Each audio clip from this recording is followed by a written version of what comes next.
Started. अब बात करते हैं ब्रूस की, जिसको कंट्यूजन भी कहा जाता है, कंट्यूजन। अच्छा, एक और लफ्ज है जिसको हम कहते हैं कंकजन। कंकजन अलग चीज है और कंट्यूजन अलग चीज है, तो जरा मिक्स मत कर दीजिएगा। इसका साइनोनियम ब्रूस का है कंट्यूजन। ब्रूस जैसे मैंने आपसे जिक्र किया था, नील पड़ जाना सबक्यूटेनियस इंजरी को कहते हैं। जिल्द के नीचे जो है वो इंजरी हो, या इंजरी का जो असर है वो जिल्द के नीचे आए और वहां पर ब्लड वेसल्स फट जाती हैं और वहां कलर चेंज होना शुरू हो जाता है उसी ब्लड की वजह से, उसको हम कहते हैं ब्रूज। इसकी डेफिनेशन पढ़ देता हूं मैं आपको। It refers to unbroken surface injuries to the skin and subcutaneous tissue caused by striking of blunt weapon. ये जो ब्लंट वेपन है इसको ध्यान में रखिएगा। causing crushing of blood vessels and diffusion of blood in the tissues। देखिए, जोर से चोट लगी, आने वाला जो स्ट्राइकिंग ऑब्जेक्ट है वो ब्लंट था। ब्लंट का मतलब होता है जिसके एजेस शार्प ना हो, ठीक है, जैसे डंडा, जैसे मुक्का, जैसे गाड़ी का बम्पर, ठीक है। अगर कोई स्ट्राइकिंग ऑब्जेक्ट ब्लंट हो, आके बॉडी से टकराए और जिल्द के नीचे तमाम टिश्यूज मुतासिर करे, ब्लड वेसल्स फट जाएं, उनको हम, उस कंडीशन को, उस जख्म को हम कहते हैं ब्रूज। लेकिन जिल्द बरकरार रहे, जिल्द में टीयर ना आए, ये अहम बात है, ठीक है। एब्रेजन और ब्रूज में जो कॉमन बात है वही मैं रिपीट दोबारा कर रहा हूं कि स्किन टीयर नहीं आता, ना एब्रेजन में ना ब्रूज में, ओके। लेकिन ब्रूज जो है वो सिविरिटी के हवाले से ज्यादा वो है और इंटेंसिफाइड है, और इसके अंदर ब्लंट ऑब्जेक्ट आकर टकराता है, ओके। ये क्लियर होता है ब्रूस की डेफिनेशन? सर एक दफा फिर समझाइएगा। मैं ये बात करना चाह रहा हूं कि ब्रूस में ब्लंट ऑब्जेक्ट की एप्लीकेशन होती है, जैसे डंडा है, मुक्का है, लात है, बूट है, या बर है गाड़ी का आके टकराता है, ठीक है, तो नील पड़ जाता है। नील पड़ने को अमूमन ये आपने देखे होंगे ऐसे जख्म, नील पड़ना, ठीक है, इसको कहते हैं ब्रूस, ओके। जी सर। अच्छा जी, इकाइमोसिस भी इसी के अंदर है। इकाइमोसिस कहते हैं छोटी छोटी से जो हेमरेजेस होते हैं, ये हमने उसमें एस्फिक्सिया में भी पढ़ा था। तो बार मर्तबा ये भी देखा जाता है कि बहुत ही छोटे छोटे से स्पॉट्स डेवलप हो जाते हैं आफ्टर ब्रूज, जिस जगह पर इम्पैक्ट होता है उसको कहते हैं इकाइमोसिस, ठीक। अच्छा जी, ब्रूस की अपीयरेंस जो है वो 1 से 2 घंटे के बाद डेवलप होना शुरू हो जाता है। बाज ब्रूस जो है बहुत जल्दी भी डेवलप हो जाते हैं, with in half an hour develop हो जाते हैं। जैसे कि अगर मुक्का आंख के ऊपर आके लगे, आई बॉल के बॉक्सिंग फ्री स्टाइल जो बॉक्सिंग होती है जिसमें प्रोटेक्शन का नहीं पहना हुआ होता, तो वो बड़ी डेंजरस है और उसमें अक्सर यही होता है कि ब्लैक आई डेवलप हो जाती है। इतने जोर जोर के पंचेस पड़ते हैं कि आंख जो है वो नीली पड़ जाती है, आई ऑर्बिट पूरा नीला पड़ जाता है। It's dangerous, it's very dangerous. तो फ्री जो बॉक्सिंग होती है उसमें लोग मर भी जाते हैं, लेकिन वो कॉन्सेंट लिया जाता है, बाकायदा साइन होता है कि ये फ्री स्टाइल बॉक्सिंग हो रही है, इसमें जान भी जा सकती है, तो जिसको खेलना है वो खुद अपनी जिम्मेदारी पर खेले, बोर्ड या खिलाड़ी रिस्पॉन्सिबल नहीं होगा। फ्री स्टाइल जो रेसलिंग होती है, फ्री स्टाइल जो बॉक्सिंग होती है, वो जरा डेंजरस होती है और उसमें ऐसे चोटें लगती हैं जिससे जान खतरे में पड़ जाती है। अच्छा जी, फिर ये कह रहे हैं कि स्किन अगर बारीक है, जैसे आईलिड और स्क्रोटम की मिसाल दी है, तो वहां पर ब्रूज जो है वो बहुत जल्दी डेवलप हो जाएगा। ये बात सही है बिल्कुल, मिसाल दी मैंने आपको। डीपर टिश्यूज में थोड़ा सा टाइम लगता है, और पोस्टमार्टम ब्रूज जो है वो 2 घंटे के बाद डेवलप होते हैं, ठीक है। पोस्टमार्टम ब्रूज का यहाँ जिक्र इस वजह से कर दिया है कि देखिए, ये भी देखा जाता है कि एक बॉडी मिली, ठीक है, फर्ज करें वो बॉडी जो है वो नेचुरल डेथ से उसकी डेथ हुई, लेकिन उसको मारा पीटा और फिर तस्वीरें खिंचाई और एफआईआर कटा दी और उसका पोस्टमार्टम हो रहा है और इल्जाम ये लगाया जा रहा है कि जनाब इसको तो मारा गया है, यानी नेचुरल डेथ से मौत हुई, लेकिन इल्जाम लगाया जा रहा है नहीं जी ही हैज बीन टॉर्चर्ड। तो पोस्टमार्टम करने वाले जो अफसर होंगे वो फिर पहचानेंगे कि एंटीमार्टम ब्रूज था या पोस्टमार्टम ब्रूज था। तो एक टेक्निकल बात ये है कि अगर फर्ज करें किसी को फंसाना भी है तो वैसे कहना नहीं चाहिए, लेकिन टेक्निकली बात ये समझनी है कि पोस्टमार्टम ब्रूज जो है वो with in 2 hours after death create किया जा सकता है।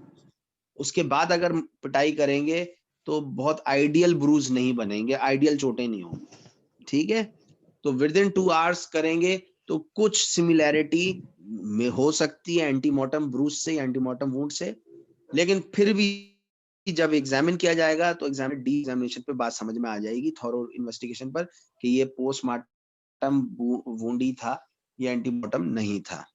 ठीक, अच्छा इसमें भी जो है वो साइट की बड़ी इंपॉर्टेंस है कि किस जगह पर है। तो जैसे के हवाले से इन्होंने बात करी है, usually eight the site of injury, जिस जगह पर चोट लगी पता होगा, ये कॉमन सी बात है, लेकिन एक्सेप्शनल मैं आपको एक दो बता देता हूँ। देखिए ये जो कान के पीछे का हिस्सा होता है जहां हड्डी होती है, इसको कहते हैं मेस्ट्रॉइड एंट्रम। ठीक है, ये पढ़ा है आपने एनाटॉमी में? Yes sir. सब जो है अपने कान के पीछे हड्डी को जी, इसको कहते हैं मेस्ट्रॉइड एंट्रम। होता ये है कि अगर खुदा ना खास्ता हेड इंजरी हो, ट्रैफिक एक्सीडेंट में हो या गिर गए, फॉल इंजरी हो, सर के बल आ गए, चोट लग गई, और अगर खुदा ना खास्ता क्रेनियल फोसा डैमेज हो गया। क्रेनियल फोसा आपको पता है खोपड़ी के अंदर के फर्श को कहते हैं।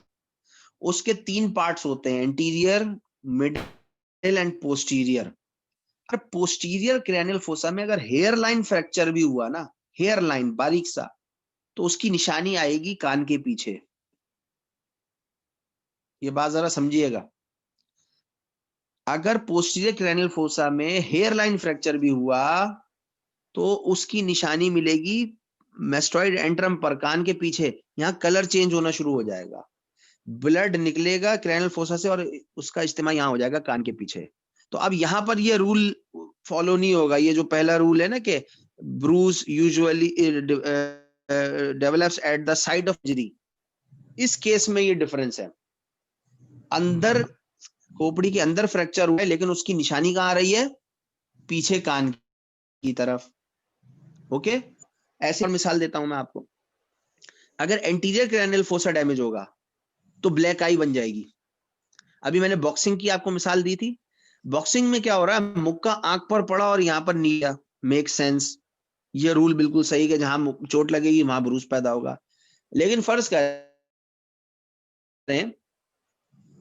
मुक्का नहीं, अब सिर्फ हेड टकराता है, ठीक है, और एंटीरियर क्रेनियल फोसा में हल्का सा एक फ्रैक्चर हो गया, तो ब्लड बाहर आएगा फोसा से और कहां जमा हो जाएगा? आंखों के गिर्द।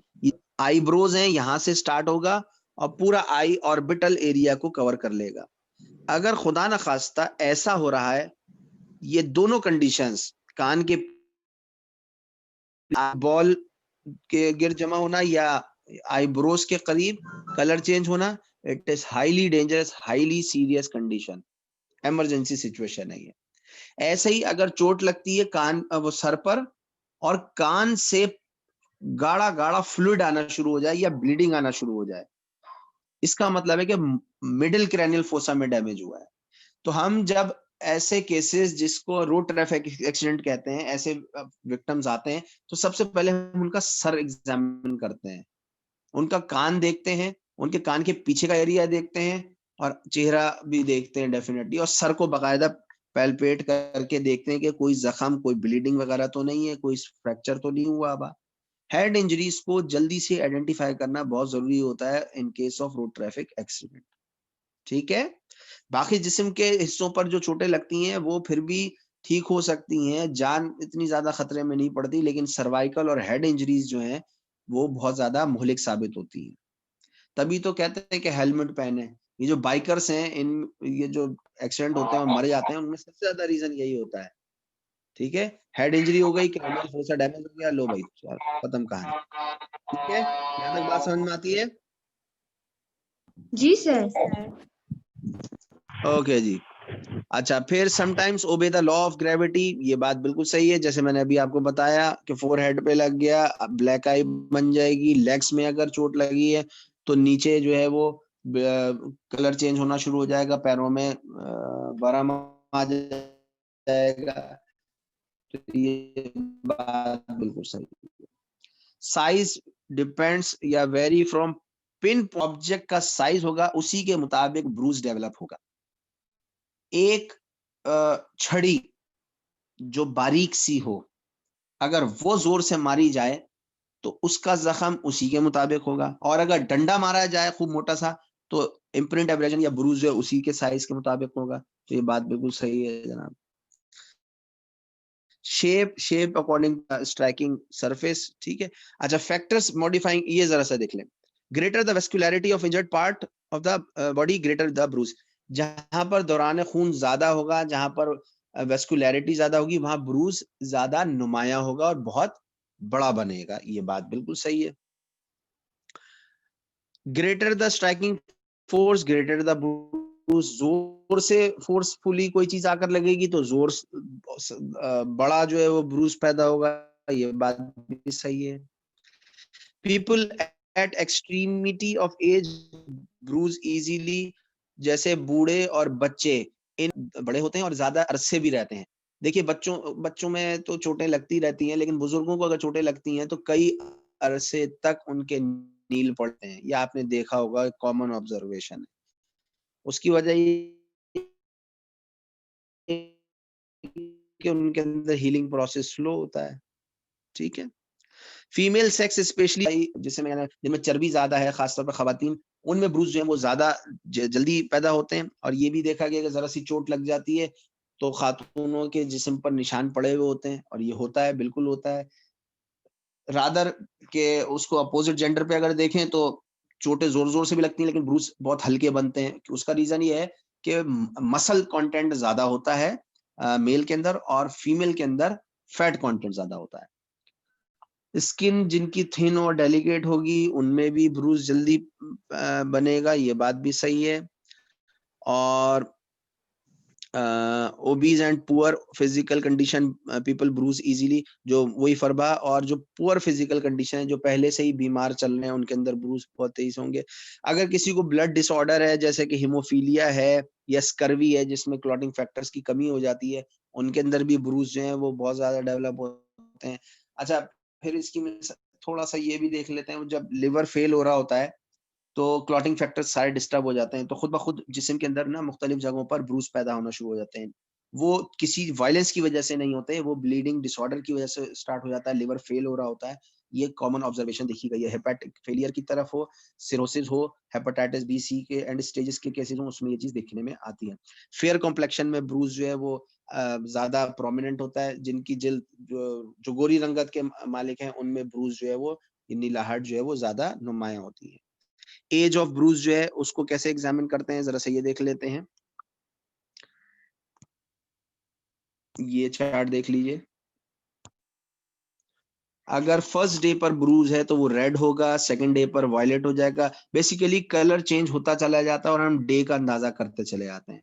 इसी तरीके से थर्ड डे पर ब्लूइश ब्लैक हो जाएगा, फोर्थ डे पर लिविड रेड हो जाएगा, पांचवें से छठे दिन पे ग्रीनिश हो जाएगा, सातवें से 12वें दिन पर येलोइश हो जाएगा, और 13 से 15 दिन में ये नॉर्मल हो जाता है।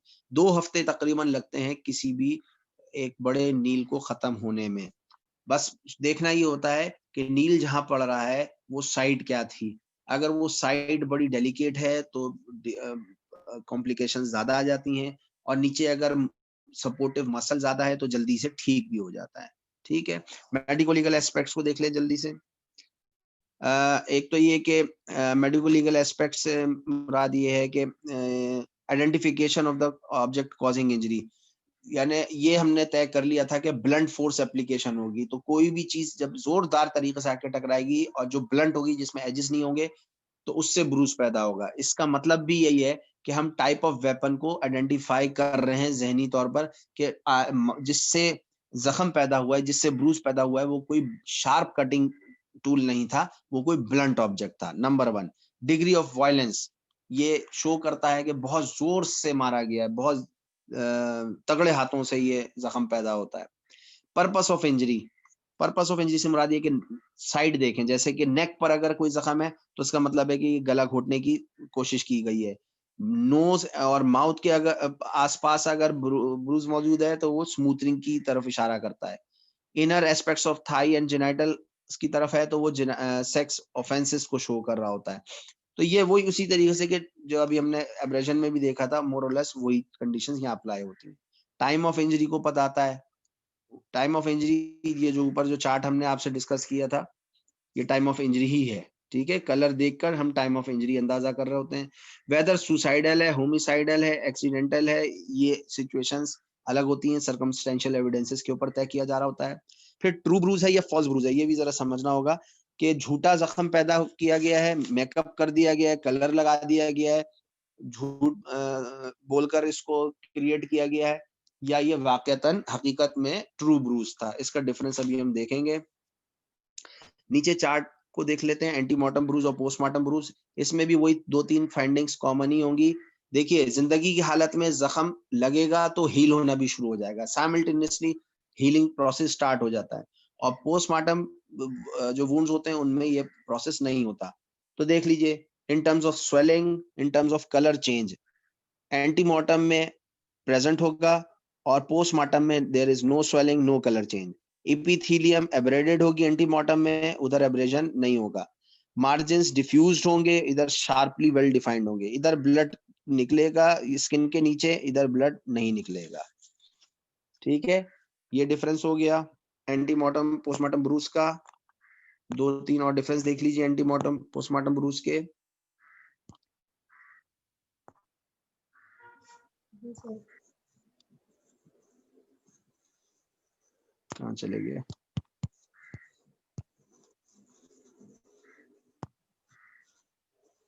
स्लाइड मिस हो गई, चले मैं बता देता हूँ। साइट को सुन लीजिए, एंटीमॉर्टम ब्रूज जो है वो किसी भी जगह पे बन सकता है। पोस्टमार्टम में जो है वो कोशिश ये की जाती है कि ऐसी जगह पर जख्म मारा जाए जहां पर मैक्सिमम ब्रूज प्रोड्यूस हो, तो वो है बोनी पार्ट्स, जैसे फोरहेड है, ठीक है, सर है, सर के पिछला हिस्सा है, इस जगह पर चोटें मारी जाती हैं ताकि ब्रूज जो है वो बहुत ज्यादा प्रोमिनेंट हो और इल्जाम लगाने में आसानी हो। फिर time, any time during life, जिंदगी के किसी भी हिस्से में चोट लग सकती है। इधर क्या है, वही शर्त है कि 2 घंटे के अंदर, after death, within 2 hours. ये medico legal point of view बहुत इंपॉर्टेंट है इसका। टिश्यू रिएक्शन एंटीमॉर्टम में होगा, पोस्टमार्टम में नहीं होगा। ठीक है, अच्छा एक स्लाइड यहाँ मिसिंग है, लेकिन मैं आपको सुना देता हूँ, डिफरेंस बता देता हूँ, समझा देता हूँ ट्रू ब्रूज और फॉल्स ब्रूज का। देखिए, ट्रू ब्रूज क्या है, जो चोट की वजह से लगे। फॉल्स ब्रूज वो है जिसमें कलर लगाया जाए और फंसाया जाए किसी को, जैसे मेकअप आर्टिस्ट होते हैं, आपने देखा होगा फिल्मों में क्या जबरदस्त मेकअप किया जाता है जख्मों का, और बिल्कुल असली जख्म महसूस हो रहे होते हैं। तो इस तरीके से ट्रू ब्रूज और फॉल्स ब्रूज का डिफरेंस सुन लीजिए। ट्रू ब्रूज में कलर चेंज होगा, वक्त के साथ कलर चेंज होगा। फॉल्स ब्रूज में एक सही रहेगा, नंबर 1।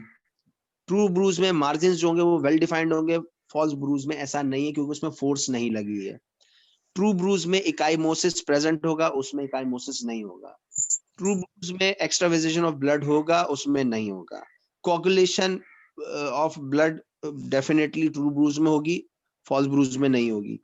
साइट, ट्रू ब्रूज कहीं पर भी पैदा हो सकता है, फॉल्स ब्रूज उसी जगह पर क्रिएट किया जाएगा जहां पर दिखाना हो, मकसूद हो कि भाई देखें ये बस, ये वाजे तौर पर देखें इसके बहुत बड़ा जख्म है, मारा है, पीटा है। ठीक है, अच्छा केमिकल टेस्ट, केमिकल टेस्ट से मुराद ये है कि जख्म जहां पर होता है वहां पर से हम स्किन लेते हैं और उसको टेस्ट करते हैं। अब फर्ज करें अगर ट्रू ब्रूज है तो उसमें कोई केमिकल तो नहीं लगा हुआ ना। फॉल्स ब्रूज में डेफिनेटली केमिकल लगाया जाता है। केमिकल से मुराद है मेकअप। ठीक है, मेकअप खुद क्या है, वो केमिकल है, डाइज होती हैं। ठीक है, तो वो पॉजिटिव निकल कर आ जाता है केमिकल टेस्ट। इसी जगह ट्रू ब्रूज में वेजिकेशन एब्सेंट होगी, इधर वेजिकेशन होगी एट द रूट्स हेयर्स। वेजिकेशन का मतलब ये है कि छोटे छोटे से जो है वो निशानात होंगे वो जहां से बाल निकल रहे होते हैं, बेसिकली वो निशान होते हैं उसी मेकअप मटेरियल के। और ट्रू ब्रूज में कोई भी ऐसा नहीं होगा क्योंकि उधर कोई मटेरियल तो लगा ही नहीं है। ठीक है, इचिंग उसमें एब्सेंट होगी, इचिंग इसमें प्रेजेंट हो सकती है, केमिकल से खारिश हो सकती है। जो आर्टिस्ट होते हैं जिनको मेकअप किया जाता है, इनको कहा जाता है कि भाई आपने बहुत ज्यादा मूवमेंट शो नहीं करनी है और जहां पर आपका ये मेकअप हुआ है उस जगह को छूना भी नहीं है। ठीक है, हालांकि उनको ये इंटरनली बास लोगों की स्किन्स बड़ी सेंसिटिव होती हैं, मेकअप सूट नहीं करता और इतनी देर तक हैवी मटेरियल जो उनको लगाया जाता है उससे खारिश भी शुरू हो जाती है, स्वेटिंग हो रही होती है, तो ये सारे रिएक्शंस आते हैं। ठीक, तो ट्रू ब्रूज और फॉल्स ब्रूज में ये फर्क था। आज मैंने आपको मैकेनिकल इंजरीज में से एब्रेशन और ब्रूज को डिस्कस किया है। इंशाल्लाह लेटर क्लास में हम इसकी सारी क्लासिफिकेशन मैकेनिकल इंजरीज की पढ़ेंगे और जल्द से जल्द ट्रॉमेटोलॉजी को खत्म करेंगे। I will try my best कि मैं इसी वीक में ट्रॉमेटोलॉजी को खत्म कर दूं। ठीक है, यहाँ तक एब्रेशन और ब्रूज से मुतालिक अगर कोई सवाल है तो जरा पूछिए।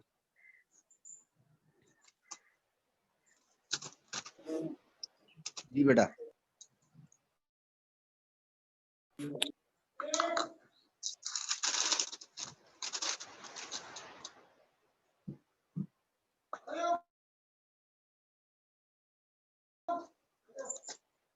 कुछ है? No sir.